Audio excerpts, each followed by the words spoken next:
Hi hello ನಮಸ್ಕಾರ ಎಲ್ಲರಿಗೂ PUC at ಪರೀಕ್ಷೆ ಯೂಟ್ಯೂಬ್ ಚಾನಲ್ಗೆ ತಮಗೆಲ್ಲ ಆತ್ಮೀಯವಾದ ಸ್ವಾಗತ. ನಾನು ನಿಮ್ಮ ಮ್ಯಾಥಮೆಟಿಕ್ಸ್ ಟೀಚರ್ ಕಾರ್ತಿಕ್.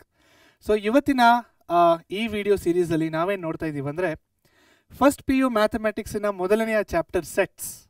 ಜಸ್ಟ್ ನಾವು ಇವಾಗ ಚಾಪ್ಟರ್ನ ಮುಗಿಸಿದ್ದೀವಿ. ಇವಾಗ ಈ ವಿಡಿಯೋದಲ್ಲಿ ನಾವೇನು ಮಾಡ್ತೀವಿ ಅಂದರೆ ನಾವು ಮುಗಿಸಿರುವಂಥ ಚಾಪ್ಟರ್ನ ರಿವೈಸ್ ಮಾಡ್ತೀವಿ ಒಂದ್ಸತಿ. ಸೊ ಏನಕ್ಕೆ ನಾವು ರಿವೈಸ್ ಮಾಡ್ತಾ ಇರೋದು? Very very simple. Okay, so human ಬಾಡಿಯಲ್ಲಿ ಲೀಸ್ಟ್ ಜನರೇಟಿವ್ ಆರ್ಗನ್ ಅಂದರೆ ಬ್ರೈನ್, ಮೋಸ್ಟ್ ಜನರೇಟಿವ್ ಆರ್ಗನ್ ಅಂದರೆ ಲಿವರ್, ರೈಟ್? ಸೊ ಲಿವರು ಎಷ್ಟೇ ಹಾಳಾಗಿದ್ರೂ ಮತ್ತೆ ಅದು ಜನರೇಟ್ ಆಗುವಂಥ ಕೆಪಾಸಿಟಿ ಇರುವಂಥ ಒಂದು ಆರ್ಗನ್ ನಮ್ಮ ಹ್ಯೂಮನ್ ಬಾಡಿಯಲ್ಲಿ. ಅದೇ ರೀತಿ ಕಡಿಮೆ ಜನರೇಟ್ ಆಗುವಂಥ ಒಂದು ಆರ್ಗನ್ ಅಂದರೆ ಬ್ರೈನ್. ಸೊ ಈ ಬ್ರೈನಲ್ಲಿ ನಾವೇನು ಓದಿರ್ತೀವೋ ಅದೆಲ್ಲ ಜ್ಞಾಪಕ ಇರುತ್ತೆ, ಬಟ್ ಕಾಲ ಹೋದಂತೆ ಅಂದರೆ ಟೈಮ್ ಪಾಸ್ ಆದಂಗೆ ನಾವು ಏನು ಓದಿರ್ತೀವಲ್ಲ ಅದೆಲ್ಲ ಮರ್ತೋಗೋಕೆ ಸ್ಟಾರ್ಟ್ ಮಾಡ್ತೀವಿ ನಾವು. ಸೊ ಇದು ನಮ್ಮ ತಪ್ಪಲ್ಲ, ಫಂಕ್ಷನ್ ಆ ಥರ ಆಗಿದೆ, ಲೈಕ್ ದೇವರೇ ಆ ಥರ ಮಾಡಿ ಕಳಿಸಿರೋದು. ಸೊ ಹಾಗಂತ ಇವಾಗ ನಾವು ಓದಿದೆಲ್ಲ ಮರೆತು ಹೋಗ್ತಾ ಇದ್ರೆ ಸೊ ಎಕ್ಸಾಮ್ಸ್ ಅಲ್ಲಿ ಎಲ್ಲ ಹೇಗೆ ನಾವು ಚೆನ್ನಾಗಿ ಮಾರ್ಕ್ಸ್ ಸ್ಕೋರ್ ಮಾಡೋದು, ಹೇಗೆ ಮೆರಿಟಲ್ ಸೀಟ್ ತಗೊಳ್ಳೋದು ಅಲ್ವಾ? ಸೊ ಇದಕ್ಕೆ ಒಂದು ಉಪಾಯನೂ ಕೂಡ ಇದೆ.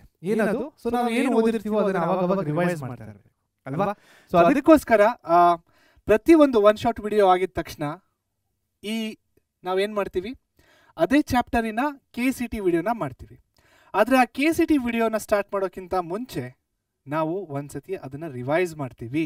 ಓಕೆ, ಸೊ ಇದೇ ಪ್ಯಾಟರ್ನ್ ಫಾಲೋ ಹಾಕ್ಕೊಂಡು ಹೋಗುತ್ತೆ ಮುಂದೆ ಹೋಗ್ತಾ ಇದ್ದಂಗೆ ಎಲ್ಲ ಚಾಪ್ಟರ್ಗಳಲ್ಲಿ. ಸೊ ರಿವೈಸ್ ಮಾಡೋದ್ರಿಂದ ಹೇಳ್ದಂಗೆ ಏನಾಗುತ್ತೆ, ಮೆಮರಿ ರೀಜನ್ರೇಟ್ ಆಗುತ್ತೆ. ನಾವೇನು ಓದಿದ್ದೀವಲ್ಲ ನಮ್ಗೆ ವಾಪಸ್ ಜ್ಞಾಪಕ ಬರುತ್ತೆ. ಸೊ ಆ ಕಾನ್ಸೆಪ್ಟ್ಸ್ನ ಇಟ್ಕೊಂಡು ಏನು ಮಾಡ್ತೀವಿ, ನಾವು KCT ಕ್ವಶನ್ಸ್ನ ನಾವು ಸಾಲ್ವ್ ಮಾಡ್ತೀವಿ. ಸೊ ಡೈರೆಕ್ಟಾಗಿ KCT ಸಾಲ್ವ್ ಮಾಡೋಕ್ಕಿಂತ ಮುಂಚೆ ಏನು ಮಾಡ್ತೀವಿ, ರಿವೈಸ್ ಮಾಡಿ ಆಮೇಲೆ KCTನ ಸಾಲ್ವ್ ಮಾಡ್ತೀವಿ, ರೈಟ್? ಸೊ ಹಾಗಾಗಿ ಇವತ್ತು ಮೊದಲನೇ KCT ವಿಡಿಯೋ, ಫಸ್ಟ್ ಚಾಪ್ಟರ್ ಇನ್ ಮ್ಯಾಥಮೆಟಿಕ್ಸ್ ಯಾವುದು? ಸೆಟ್ಸ್. ಸೊ ಇಲ್ಲಿ KCTಯ ವೇಟೇಜ್ ಕೂಡ ನೋಡ್ಬೋದು ನೀವು, ಜಸ್ಟ್ 1 ಮಾರ್ಕ್ ಬರುತ್ತೆ. ಸೊ 60 ಮಾರ್ಕ್ KCT ಮ್ಯಾಥಮೆಟಿಕ್ಸ್ ಇರೋದು 60 ಮಾರ್ಕ್ಸಿಗೆ. ಆ 60 ಮಾರ್ಕ್ಸ್ಗಳಲ್ಲಿ 1 ಮಾರ್ಕು ಈ ಚಾಪ್ಟರಿಂದ ಬರುತ್ತೆ, ಸೆಟ್ಸ್ ಅನ್ನೋ ಒಂದು ಚಾಪ್ಟರಿಂದ. Okay, so previous year question ಪೇಪರ್ಸ್ನ ನಾವು ರೆಫರ್ ಮಾಡಿದಾಗ ಈ ಚಾಪ್ಟರಿಂದ 1 ಮಾರ್ಕ್ ಬಂದಿರೋದು 2015 ಬಂದಿದೆ. 2015, ಇವಾಗ 2025 ನಡೀತಿರೋದು, ಅಂದರೆ 10 ವರ್ಷದ ಹಿಂದೆ ಒಂದ್ಸತಿ ಬಂದಿದೆ. 2023 ಬಂದಿದೆ. ಓಕೆ, ಅದನ್ನು ಬಿಟ್ಟರೆ 2025 ಇದೇ ವರ್ಷ ಕೂಡ ಬಂದಿದೆ. ಓಕೆ, ಸೊ ನೆಗ್ಲೆಕ್ಟ್ ಮಾಡೋಕ್ಕಾಗಲ್ಲ, ಈ ಚಾಪ್ಟರ್ನ 1 ಮಾರ್ಕ್ ಕೇಳ್ತಾರೆ. ಸೊ ಒಂದೇ ಮಾರ್ಕ್ ಕೇಳೋದಷ್ಟೇ, ಆ 1 ಮಾರ್ಕು ಕೂಡ ಇಂಪಾರ್ಟೆಂಟು. 1 ಮಾರ್ಕಲ್ಲೇ ರ್ಯಾಂಕು ಮೇಲೆ ಕೆಳಗೆ ಆಗುತ್ತೆ. ಓಕೆ, ಸೊ ಒಂದೊಂದು ಮಾರ್ಕು ಇಂಪಾರ್ಟೆಂಟು, KCTಲಾಗಿರಲಿ ಬೋರ್ಡಲ್ಲಾಗಿರಲಿ.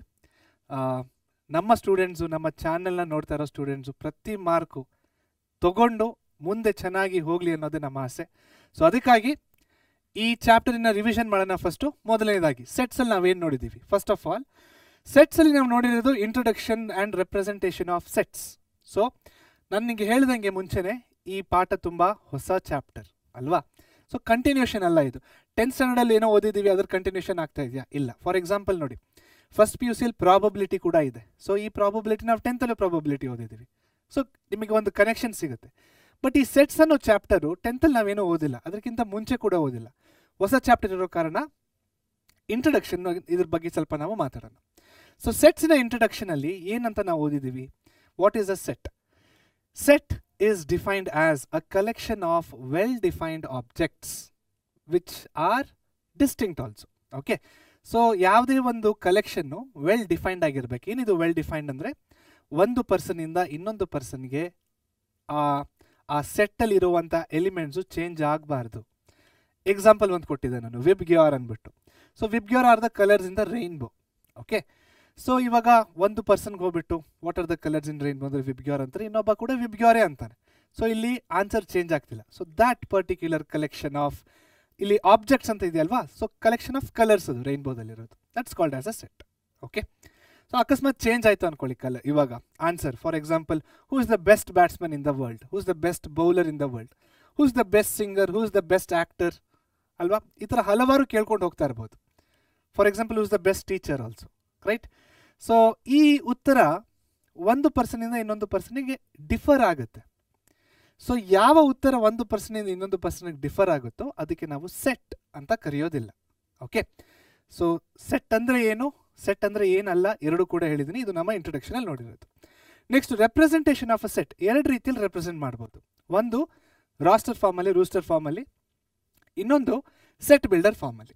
ಸೊ ರೂಸ್ಟರ್ ಫಾರ್ಮಲ್ಲಿ ನಾವೇನು ಮಾಡ್ತಾ ಇದ್ದೀವಿ, ರೂಸ್ಟರ್ ಫಾರ್ಮಲ್ಲಿ ನಾವು ಆ ಸೆಟ್ಟಿನ ಎಲಿಮೆಂಟ್ಸ್ನ ಬರಿತಾ ಇದ್ದೀವಿ. For example even positive numbers below 10 2 4 6 8 ಬರೆದಿದ್ದೀವಿ. ಅದನ್ನೇ ನಾವು ಬರಿದೇನೆ X such that X belongs to N where X is a even number which is less than or equal to 10 ಅಂತ ಈ ಥರ ವರ್ಡ್ಸಲ್ಲಿ ಬರೆದ್ರೆ ಅದಕ್ಕೆ ನಾವು ಸೆಟ್ ಬಿಲ್ಡರ್ ಫಾರ್ಮ್ ಅಂತ ಕರಿತೀವಿ.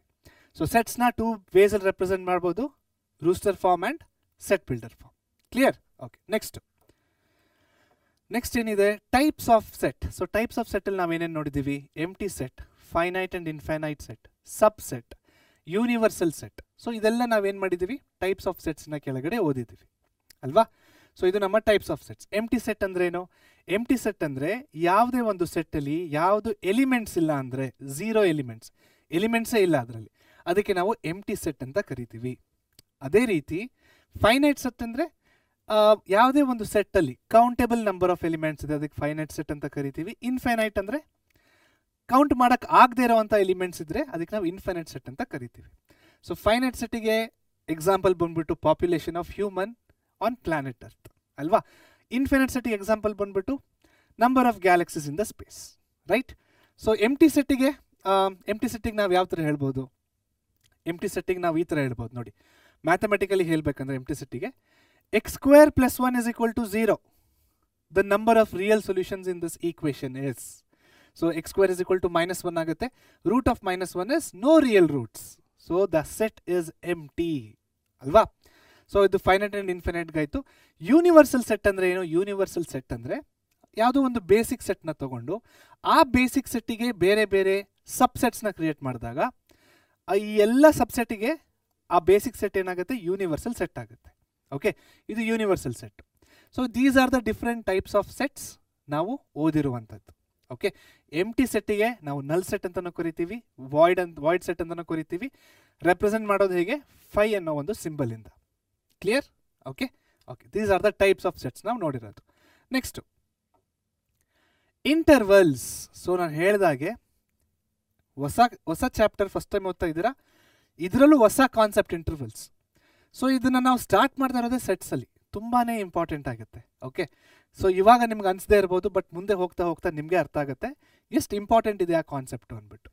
ಸೊ ಇಂಟರ್ವಲ್ಸಲ್ಲಿ ಮತ್ತೆ 2 ಟೈಪ್ಸ್ ಇದ್ದಾವೆ, ಒಂದು ಓಪನ್ ಇಂಟರ್ವಲ್, ಇನ್ನೊಂದು ಕ್ಲೋಸ್ಡ್ ಇಂಟರ್ವಲ್. ಓಪನ್ ಇಂಟರ್ವಲ್ನ ಯಾವ ರೀತಿ ರೆಪ್ರೆಸೆಂಟ್ ಮಾಡ್ತೀವಿ ನಾವು, ಕರ್ವ್ಡ್ ಬ್ರಾಕೆಟಲ್ಲಿ. ಕ್ಲೋಸ್ಡ್ ಇಂಟರ್ವಲ್ನ ಸ್ಕ್ವೇರ್ ಬ್ರಾಕೆಟಲ್ಲಿ. ಏನು ಅರ್ಥ ಇದ್ರದ್ದು, ಕರ್ವ್ಡ್ ಬ್ರಾಕೆಟ್ ಯೂಸ್ ಮಾಡಿದ್ರೆ ಏನು ಅರ್ಥ, ಸ್ಕ್ವೇರ್ ಬ್ರಾಕೆಟ್ ಯೂಸ್ ಮಾಡಿದ್ರೆ ಏನು ಅರ್ಥ. ಕರ್ವ್ಡ್ ಬ್ರಾಕೆಟ್ ಯೂಸ್ ಮಾಡಿದ್ರೆ ಆ ಕರ್ವ್ಡ್ ಬ್ರಾಕೆಟ್ ಆದಮೇಲೆ ಇರುವಂತಹ ನಂಬರ್ ಅಥವಾ ಆ ಕರ್ವ್ಡ್ ಬ್ರಾಕೆಟ್ಗಿಂತ ಮುಂಚೆ ಇರುವಂತಹ ನಂಬರ್ನ ನಾವು ಇನ್ಕ್ಲೂಡ್ ಮಾಡ್ತಾ ಇಲ್ಲ, ರೈಟ್. ಅದೇ ನಾವು ಸ್ಕ್ವೇರ್ ಬ್ರಾಕೆಟ್ನ ಯೂಸ್ ಮಾಡಿದ್ರೆ ಆ ನಂಬರ್ನ ನಾವು ಇನ್ಕ್ಲೂಡ್ ಮಾಡ್ತಾ ಇದ್ದೀವಿ ಅಂತ ಅರ್ಥ. ಓಕೆ, ಇದು ನಮ್ಮ ಇಂಟರ್ವಲ್ಸ್. ನೆಕ್ಸ್ಟ್ ಏನಿದೆ ನೋಡೋಣ, ವೆನ್ ಡಯಾಗ್ರಾಮ್ಸ್. ಎಸ್, ಸೊ ಸೆಟ್ಸಿನ ಹಲವಾರು ರಿಲೇಷನ್ಶಿಪ್ಸು ಮತ್ತೆ ಸೆಟ್ಸ್ನ ನಾವು ಡಯಾಗ್ರಾಮ್ಗಳ ಮುಖಾಂತರ ರೆಪ್ರೆಸೆಂಟ್ ಮಾಡ್ಬೋದು. ಸೊ ಈ ಡಯಾಗ್ರಾಮಲ್ಲಿ ಬೇಸಿಕಲಿ ಏನಿರ್ತವೆ, ಒಂದು ರೆಕ್ಟ್ಯಾಂಗ್ಯುಲರ್ ಬಾಕ್ಸ್ ಇರುತ್ತೆ. ಈ ರೆಕ್ಟ್ಯಾಂಗ್ಯುಲರ್ ಬಾಕ್ಸು ಯೂನಿವರ್ಸಲ್ ಸೆಟ್ನ ರೆಪ್ರೆಸೆಂಟ್ ಮಾಡುತ್ತೆ. ಹಾಗೆ ನಾರ್ಮಲ್ ಸೆಟ್ಸ್ನ ಕ್ಲೋಸ್ಡ್ ಕರ್ವ್ಸ್, ಯೂಶಲಿ ಸರ್ಕಲ್ಸ್ ಅಂತ ನಾವು ಯೂಸ್ ಮಾಡ್ತೀವಿ. So representation of sets by the diagrams using a rectangular and closed curves, usually circles, are called as Venn diagrams. Okay, so Venn diagrams ಮೇಲೂ ತುಂಬ study ಮಾಡಿದ್ದೀವಿ one ಶಾಟಲ್ಲಿ. So ಯಾರ್ಯಾರು ಡೈರೆಕ್ಟಾಗಿ ಈ summary ವಿಡಿಯೋನ ನೋಡ್ತಾ ಇದ್ದೀರೋ ಒನ್ ಶಾಟ್ನ ಕೂಡ ಒಂದ್ಸತಿ ನೋಡಿ. Okay, next operations on sets. So operations on ಸೆಟ್ಸಲ್ಲಿ ನಮ್ಮ ಹತ್ರ ನಾವು ಏನೇನು ಓದಿದ್ದೀವಿ ಹೇಳಿ, ಒಂದು ಯೂನಿಯನ್ ಓದಿದ್ದೀವಿ, ಇನ್ನೊಂದು ಇಂಟರ್ಸೆಕ್ಷನ್ ಓದಿದ್ದೀವಿ, ಇನ್ನೊಂದು ಡಿಫ್ರೆನ್ಸ್ ಓದಿದ್ದೀವಿ, ಇನ್ನೊಂದು complement of a set. So 4 types of operation. Union ಅಂದರೆ ಏನು, 2 ಸೆಟ್ಗಳನ್ನು ನಾವು ಕೂಡಿಸಿ ಬರೆಯೋದು. ಆದರೆ ರಿಪೀಟೇಬಲ್ ಎಲಿಮೆಂಟ್ಸ್ನ ನಾವು ಒಂದು ಸತಿನೇ ಬರಿತೀವಿ, 2 ಸತಿ ಬರೆಯಲ್ಲ. This is union. ಇಂಟರ್ಸೆಕ್ಷನ್ ಅಂದರೆ 2 ಸೆಟ್ಗಳಲ್ಲಿ ಏನು ಕಾಮನ್ ಇದೆಯಲ್ವಾ, ಅದಕ್ಕೆ ನಾವು ಇಂಟರ್ಸೆಕ್ಷನ್ ಅಂತ ಕರಿತೀವಿ. ಇದು intersection of sets. Difference of sets A - B ಅಂದರೆ ಎ ಸೆಟ್ಟಲ್ಲಿ ಬಿನ ಎಲಿಮೆಂಟ್ಸ್ನ ಕಳೆದು ಹಾಕಿ ಮಿಕ್ಕಿರೋ ಎ ಎಲಿಮೆಂಟ್ಸ್ನ ಬರೆಯೋದಕ್ಕೆ ನಾವು A - B ಅಂತ ಹೇಳ್ತೀವಿ. ಓಕೆ, ಕೊನೆಯದಾಗಿ ಬಂದ್ಬಿಟ್ಟು ಎ ಕಾಂಪ್ಲಿಮೆಂಟ್. ಸೊ ಎ ಕಾಂಪ್ಲಿಮೆಂಟಲ್ಲಿ ಏನಾಗ್ತಾ ಇದೆ, ಸೊ ಒಂದು ಸೆಟ್ ಎ ಇದೆ, ಈ ಎ ಸೆಟ್ಟಿಗೆ ಒಂದು ಯೂನಿವರ್ಸಲ್ ಸೆಟ್ ಇದೆ. ಇವಾಗ ಕಾಂಪ್ಲಿಮೆಂಟ್ ಆಫ್ ಸೆಟ್ ಎ ಏನಂದರೆ ಈ ಯೂನಿವರ್ಸಲ್ ಸೆಟ್ಟಲ್ಲಿ ಎ ಎಲಿಮೆಂಟ್ಸ್ನ ಸಬ್ಟ್ರಾಕ್ಟ್ ಮಾಡಿ, ಅಂದರೆ ಕಳೆದಾಕಿ. ಈ ಯೂನಿವರ್ಸಲ್ ಸೆಟ್ಟಲ್ಲಿ ಕಳೆದು ಹಾಕಿದ ಮೇಲೆ ಏನು ಉಳಿಯತ್ತಲ್ವಾ, ಅದಕ್ಕೆ ಕಾಂಪ್ಲಿಮೆಂಟ್ ಆಫ್ ಅ ಸೆಟ್ ಅಂತ ಕರಿತೀವಿ. ಸೊ ಇದು 4 ಆಪರೇಷನ್ಸ್ ನಾವು ನೋಡಿರೋದು. ನೆಕ್ಸ್ಟ್ ಕೊನೆಯದಾಗಿ ಏನಿದೆ, complement of a set. Fine, so ಅದು ಕೂಡ ಇಲ್ಲೇ ಬರುತ್ತೆ, ಬಟ್ ನಾನು ಹೇಳಿದ್ದೀನಿ ಒಂದ್ಸತಿ ಕಾಂಪ್ಲಿಮೆಂಟ್ ಆಫ್ ಅ ಸೆಟ್ ಅಂದರೆ ಏನಂತ. ಸೊ ಇಷ್ಟು ಕಾನ್ಸೆಪ್ಟ್ಸ್ನ ನಾವೇನು ಮಾಡಿದ್ದೀವಿ, ಸೆಟ್ಸ್ ಅನ್ನೋ ಒಂದು ಚಾಪ್ಟರಲ್ಲಿ ಓದಿದ್ದೀವಿ ಅಲ್ವಾ. ಸೊ ಇದರಿಂದ 2 ಯೂಸಸ್ಗಳಿದೆ ಸ್ಟೂಡೆಂಟ್ಸ್. ಒಂದು, ಸೆಟ್ಸ್ನ ಓದಿದ್ರೆ 8 ಮಾರ್ಕ್ ಬರುತ್ತೆ ನಿಮಗೆ. ಯಾವುದರಲ್ಲಿ? ನಿಮ್ಮ PUC ಬೋರ್ಡ್ ಎಕ್ಸಾಮಿನೇಷನಲ್ಲಿ 8 ಮಾರ್ಕ್ಸ್ ಬಂತಾ? ಡನ್. KCETಯಲ್ಲಿ 1 ಮಾರ್ಕ್ ಬರುತ್ತೆ, ರೈಟ್. ಸೊ 2 ಯೂಸಸ್ 1 ಚಾಪ್ಟರ್ ಅಲ್ವಾ. ಓಕೆ, ಸೊ ಇವಾಗ ಸಮರಿ ರಿವಿಷನ್ ಆಗಿದೆ. ನೆಕ್ಸ್ಟ್ ನಾವೇನು ಮಾಡೋಣ ಈಗ, ನೆಕ್ಸ್ಟ್ ನಾವು KCET ಕ್ವಶನ್ ಪೇಪರ್ಸ್ನ ಸಾಲ್ವ್ ಮಾಡೋಣ. ಓಕೆ, ಸೊ ಇಲ್ಲಿ ನೀವು ನೋಡ್ಬೋದು ಈ KCET ಕ್ವಶನ್ ಪೇಪರ್ ಯಾವ ವರ್ಷದಲ್ಲಿ ನಾವು ತೊಗೊಂಡಿದ್ದೀವಿ ಅಂತ 2015 ಬಂದಿದೆ. ಸೊ ನಾವು ಯೂಶ್ವಲಿ ಲಾಸ್ಟ್ 5 ಇಯರ್ಸ್ ಪೇಪರ್ಸ್ನೇ ಪ್ರಿಫರ್ ಮಾಡೋದು, ಬಟ್ ಸೆಟ್ಸಿಂದ ತುಂಬ ಕಡಿಮೆ ಪ್ರಶ್ನೆಗಳು ಬಂದಿರೋ ಕಾರಣ ನಾವು 2015 ಕೂಡ ಒಂದು ಕ್ವಶನ್ ತೊಗೊಂಡಿದ್ದೀವಿ. Okay, all right. ಸೊ ಇಲ್ಲಿ ಪ್ರಶ್ನೆ ಏನಿದೆ ಅಂತ ನೋಡೋಣ. Right the set builder form of A which is given by -1 and +1. So ಇಲ್ಲಿ ನಮ್ಗೆ ಯಾವ ರೀತಿಯಲ್ಲಿ ಕೊಟ್ಟಿದ್ದಾರೆ, ರೂಸ್ಟರ್ ಫಾರ್ಮಲ್ಲಿ ಕೊಟ್ಟಿದ್ದಾರೆ. ಈ ರೂಸ್ಟರ್ ಫಾರ್ಮಲ್ಲಿ ಬರೆದಿರುವಂಥ ಸೆಟ್ಟನ್ನು ಸೆಟ್ ಬಿಲ್ಡರ್ ಫಾರ್ಮ್ ಯಾವುದು ಸರಿಯಾಗಿದೆ ಅಂತ 4 ಆಪ್ಷನ್ಗಳು ಕೊಟ್ಟಿದ್ದಾರೆ. ಫಸ್ಟ್ ಒನ್ ನೋಡಿ, x such that x is an integer. ಹೌದಾ, ಇದು ಇಂಟೀಜರಾ? ಇದು ಇಂಟೀಜರ್ ಅಂದರೆ -2, -3, -4 ಎಲ್ಲಿದೆ, 1, 2, 3, 4 ಎಲ್ಲಿದೆ ಅಲ್ವಾ. ಸೊ ಎ ಅಂತೂ ಅಲ್ಲ. ನೆಕ್ಸ್ಟ್ ಬಿ ನೋಡಿ, x such that x is a real root of equation x² + 1. ಇವಾಗ x² + 1 ನಾನು ಸಾಲ್ವ್ ಮಾಡಿದ್ರೆ ರಿಯಲ್ ರೂಟ್ ಬರುತ್ತಾ ನನಗೆ? x² + 1 = 0, x² = -1, x is equal to root of -1. So there is no real root. So option B ಕೂಡ ತಪ್ಪು. Okay, next option C ನೋಡಿ, x such that x is a real number. So real number ಅಂದರೆ 3, 4, 5 ಎಲ್ಲ ಎಲ್ಲಿದೆ? -3, 4, 5 ಎಲ್ಲ ಎಲ್ಲಿದೆ? ಇಲ್ಲ. So option C is also wrong. So ನೋಡಿ, 3 ಆಪ್ಷನ್ ನಾವು ಎಲಿಮಿನೇಟ್ ಮಾಡಿದ್ದೀವಿ ಅಲ್ಲ ಅಂತ. ಹಾಗಾದರೆ option D is the right answer ಅಷ್ಟೇ. ಬಟ್ ಆಪ್ಷನ್ ಡಿ ಕೂಡ ಒಂದ್ಸತಿ ನೋಡೋಣ. x such that x is a root of the equation x² = 1, x² = 1, x equals to root of 1, x equals to +or-1. So +or-1, +or-1, option D ಇದು ನಮ್ಮ ಸರಿಯಾದ ಉತ್ತರ ಅಷ್ಟೇ. Done, clear? Okay, ಅರ್ಥ ಆಗಿದೆ ಅನ್ಕೋತೀನಿ. ತುಂಬ ಸಿಂಪಲ್ ಆಗಿದೆ ಪ್ರಶ್ನೆಗಳು. ಸೊ ಚಾಪ್ಟರ್ ಈಸಿ ಇದೆ first of all. Okay, so KCETಯಲ್ಲಿ ಬರುವಂಥ ಪ್ರಶ್ನೆ ಕೂಡ ಸಿಂಪಲ್ ಆಗಿರುತ್ತೆ. ಸೊ ನಾವು ಕಾನ್ಸೆಪ್ಟ್ಸ್ ನೋಡಿದ್ವಲ್ಲ, ಅದನ್ನು ಹೊರತುಪಡಿಸಿ ನಿಮಗೇನು ಬೇರೆದೇನೋ ಕೇಳೋದಿಲ್ಲ, right. Next second question.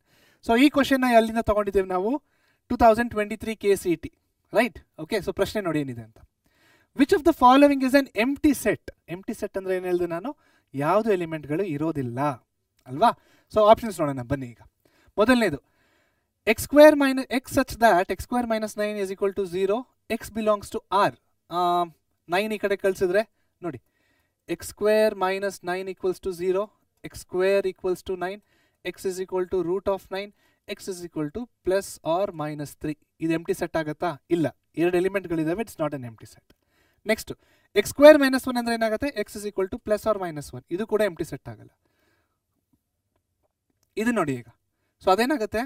x² - x - 2 is equal to 0. ಒಂದು ಕ್ವಾಡ್ರಾಟಿಕ್ ಈಕ್ವೇಷನ್ ಬಂದಿದೆ. So factorisation simple. ಯಾವ ಥರ? x² - 2x + 1x - 2 = 0, x of x - 2 + 1 of x - 2 which is equal to 0, x - 2 of x - 1 equal to 0, x is equal to 2 or x is equal to 1. So ಎಲಿಮೆಂಟ್ಗಳಿದ್ದಾವೆ, ಇದು ಕೂಡ empty set ಆಗಕ್ಕೆ ಸಾಧ್ಯ ಇಲ್ಲ. ಹಾಗಾದರೆ ಇದು ಒಂದೇ ಆಪ್ಷನ್, ಆಪ್ಷನ್ ಡಿ. ಅದು ಹೇಗೆ ರೈಟು ಅದು ಕೂಡ ನೋಡೋಣ. x such that x² + 1 is equal to 0 where x belongs to the set of real numbers. ಹೌದಾ? x² equals -1, x is equal to √- 1. ಸೊ ಇಲ್ಲೇನಾಗುತ್ತೆ? x has no real roots. ಯಾಕೆ? Because negative number under a root is not equal, ಅಂದರೆ ಅದಕ್ಕೆ real roots ಇರೋದಿಲ್ಲ ಅಷ್ಟೇ. ಆ ರೂಟ್ಸಿಗೆ ನಾವೇನಂತ ಕರಿತೀವಿ? ಅದನ್ನು ಮತ್ತೆ ಫಸ್ಟ್ PUCಯಲ್ಲಿ ನಾವು ಓದ್ತೀವಿ ಮುಂದಕ್ಕೆ. ಇವಾಗ ಸದ್ಯಕ್ಕೆ ನೋ ರಿಯಲ್ ರೂಟ್ಸ್ ಅಂತ ಜ್ಞಾಪಕ ಇಟ್ಕೊಳ್ಳಿ. ಇದನ್ನು ನೀವೆಲ್ಲಿ ಓದಿದ್ದೀರಾ? ಇದನ್ನು ನಿಮ್ಮ 10th ಸ್ಟ್ಯಾಂಡರ್ಡಲ್ಲಿ ಓದಿದ್ದೀರಾ. ಎಲ್ಲಿ 10th ಸ್ಟ್ಯಾಂಡರ್ಡಲ್ಲಿ? ಡಿಸ್ಕ್ರಿಮಿನೆಂಟ್. ಕ್ವಾಡ್ರಾಟಿಕ್ ಈಕ್ವೇಷನ್ಸಲ್ಲಿ ಡಿಸ್ಕ್ರಿಮಿನೆಂಟ್ ಅನ್ನೋ ಒಂದು ಕಾನ್ಸೆಪ್ಟ್ ಬರುತ್ತೆ. ಆ ಕಾನ್ಸೆಪ್ಟಲ್ಲಿ ನೀವು ನೋಡಿರ್ತೀರ, ರೈಟ್? ಸೊ ಆಪ್ಷನ್ ಡಿ ಮತ್ತೆ ಇಲ್ಲಿ ಸರಿಯಾದ ಉತ್ತರ. ಓಕೆ, ನೆಕ್ಸ್ಟ್ ಮುಂದಿನ ಪ್ರಶ್ನೆಗೆ ಹೋಗೋಣ. ನೆಕ್ಸ್ಟ್ ಕ್ವಶನ್ನು KCET 2025 ಇಂದ ತಗೊಂಡಿರೋಂಥ ಪ್ರಶ್ನೆ ಇದು. ರೀಸೆಂಟಾಗಿ ಇದೇ ವರ್ಷ ಬಂದಿದೆ. Okay, if a is equal to x such that x is an integer and x square minus 9 equals 0, ಬರೆದ್ಬಿಡೋಣ ಇದನ್ನು. x square minus 9 equals to 0 ಅಂದರೆ x square equals to 9, so x is equal to root of 9, so a is equal to 3 or minus 3. Done. Next b ನೋಡಿ, b ಏನಿದೆ? b is equal to x such that x is a natural number and x is greater than or equal to 2, ಅಂದರೆ ನಾವು 2ನ include ಮಾಡೋಣ, but lesser than 5 ಅಂದರೆ 2, 3, 4 ಅಷ್ಟೇ. c ನೋಡಿ, c is equal to x such that x is a prime number which is less than or equal to 4. Prime number ಅಂದರೆ 1 ಇರುತ್ತಾ? ಜ್ಞಾಪಕ ಇಟ್ಕೊಳ್ಳಿ, 1 is neither a prime nor a composite number. Okay, so less than 4 prime numbers ಅಂದರೆ 2 and 3 ಅಷ್ಟೇ. 2 and 3 done ಬಂತು ನಮಗೆ. ಏನು ಕಂಡುಹಿಡಿಬೇಕಾಗಿ ನಾವು? Then b minus c union a, b minus c union a is what? ಆಪ್ಷನ್ಸ್ನ ಕೊಟ್ಟಿದ್ದಾರೆ. Difference of set, union, so ಎರಡು ಆಪರೇಷನ್ಸ್ ಆನ್ ಸೆಟ್ಸ್ ಮೇಲೆ ಕೊಟ್ಟಿದ್ದಾರೆ. Okay, so b minus C ಮಾಡಿದ್ರೆ ನಮ್ಗೆ ಏನು ಸಿಗುತ್ತೆ? b minus C is equal to, ಅಂದರೆ ಬಿ ಅಲ್ಲಿ ಸಿ ಎಲ್ ಇರುವಂಥ ಎಲಿಮೆಂಟ್ಸ್ನ ಬಿ ಇಂದ ಕಳೆದಾಕಿ, ಅವಾಗ ಏನು ಸಿಗುತ್ತೆ ನಮಗೆ? ನೋಡಿ, CL 2, 3 ಇದೆ, ಅದನ್ನು ಬಿಟ್ಬಿಡಿ, ಇನ್ನೇನು ಉಳ್ಕೊಳ್ಳುತ್ತೆ? 4. So b minus C is equal to 4. ಇವಾಗ a ಅಂದರೆ ಏನು? a is equal to 3, -3, 3, -3. b minus C union a ಅಂದರೆ 4, ಸಾರಿ, ಓಕೆ ಅದನ್ನು ಬರೆದ್ಬಿಡೋಣ. b minus C union a is equal to 4 union 3, -3. So ಇದೇನು ಬರುತ್ತೆ ನಮ್ಗೆ ಆನ್ಸರು? 3, -3, 4. ಸೊ 3, -3, 4 ಕೊಟ್ಟಿದ್ದಾರೆ, ಆಪ್ಷನ್ನು ಕೊಟ್ಟಿದ್ದಾರೆ, option A. So option A ನಮ್ಮ ಸರಿಯಾದ ಉತ್ತರ ಅಷ್ಟೆ. ಕ್ಲಿಯರ್? ಸೊ ಇದನ್ನ ಎಷ್ಟೊತ್ತು ತೊಗೊಂಡು ಮಾಡೋದಕ್ಕೆ? 1 minute, ರೈಟ್? ಸೊ ಆದಷ್ಟು ಕಡಿಮೆ ಟೈಮಲ್ಲಿ ನೀವು KCET ಪ್ರಶ್ನೆಗಳನ್ನು ಆನ್ಸರ್ ಮಾಡಬೇಕು, because it is a competitive examination. Okay, so ಇಲ್ಲಿಗೆ KCET PYQsನ ಮಾಡಿದ್ದೀವಿ, ನಾವು ಓದಿರುವಂಥ ಚಾಪ್ಟರ್ನ ರಿವೈಸ್ ಕೂಡ ಮಾಡಿದ್ದೀವಿ. ಇಲ್ಲಿಗೆ ಈ ವಿಡಿಯೋವಿನ ಅಂತ್ಯ. ಮತ್ತೆ ನಾನು ನಿಮಗೆ ಮುಂದಿನ ವಿಡಿಯೋ ಅಲ್ಲಿ ಸಿಗ್ತೀನಿ. ಅಲ್ಲಿವರೆಗೂ ಟೇಕ್ ಕೇರ್. PUC ಪರೀಕ್ಷೆ ಚಾನಲ್ನ ಫಾಲೋ ಹಾಗೂ ಸಬ್ಸ್ಕ್ರೈಬ್ ಮಾಡಿ. Thank you so much.